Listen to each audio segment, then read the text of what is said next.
Now, just about everything deserves criticism, and in this case, it's anime, and that anime is Attack on Titan Final Season. And listen, I don't care if you like the story or characters of Attack on Titan. Personally, I like the manga, and I like the anime as well. So whether you love the story is irrelevant, because the story in the anime and manga is basically the same. But when I watch an anime separate from a manga, there are things that I look forward to, much like a majority of the anime audience. Those things would be sound design, animation, art style, chapter and panel pacing, and voice acting and color. Now I'm going to first mention my pros and cons of the Mappa final season of Attack on Titan, so that way I can go in depth with my arguments when I mention first the pros and the cons to establish that.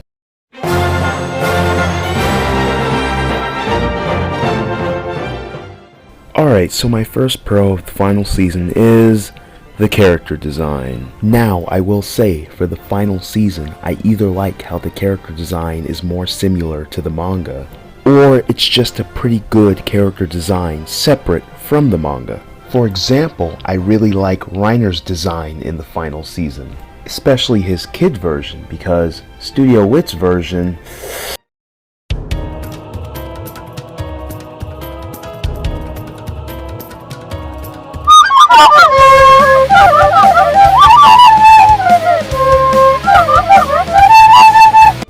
But overall, the character design for Studio Mappa has been from great to decent, so good job on that.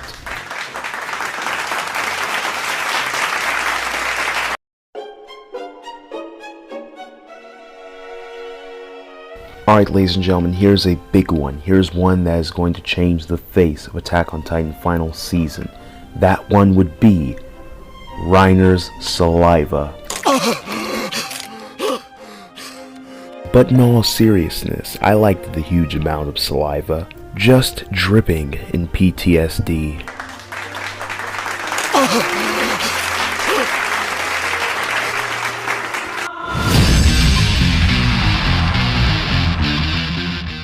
This is going to be my final pro of the Mappa final season of Attack on Titan, and it's, I like the shot of Eren in episode 6, especially compared to the manga counterpart.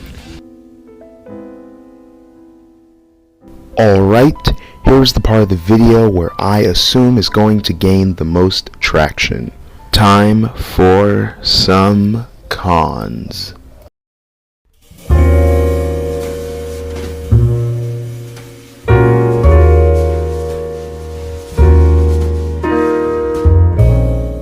Now, do I think the art style is pretty good? Yes. Do I think the animation is great? Absolutely no. I think most of the animation, based off what we've gotten from episode 1 to 7, has gone from meh to pretty horrid.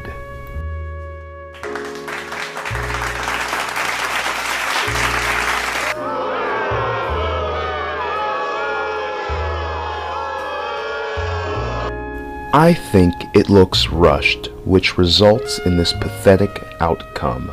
I don't care if Studio Mappa has been making a lot of anime during 2020. I'm aware of this, and it doesn't affect my opinion on if the season looks pretty garbage, especially if Studio Mappa is the one that accepted the offer to do Attack on Titan final season. I'm not gonna clap and lick the boots of an anime studio just because they did a less than adequate job at a rusted adaptation. But I will attempt to expound upon this more later in the video once I finish this whole pros and cons bit.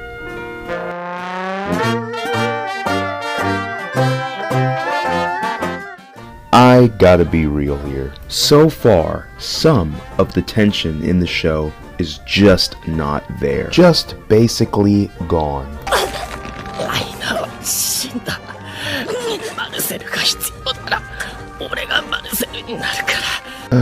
I just wasn't feeling it when he said, quote, Reiner is dead. And yes, this is manga bias. And so what? Is it wrong to compare? You see, if the anime chooses to diverge from the original source, in this case the manga, then it better be good. Such as how Season 1 of Attack on Titan changes some things as well, for better or worse. An example would be Aaron's flaming body at the final battle against Annie in Season 1. Some manga readers liked it, and some had mixed opinions on it. There was always a comparison between anime and manga content. Unfortunately, people are now just lusting for Attack on Titan, specifically Studio Mappa, despite the criticism it deserves. Hey there, so I decided I'm going to have this video segmented into parts, because I don't know if I want a whole 20-minute video of me just talking about Attack on Titan, rather than just me having a 5 to 6 minute video, and then have it separate into parts to where it maybe equal 30 minutes or an hour. So that's what I'm going to do. I hope you understand that. Yeah, have a good day and enjoy the rest.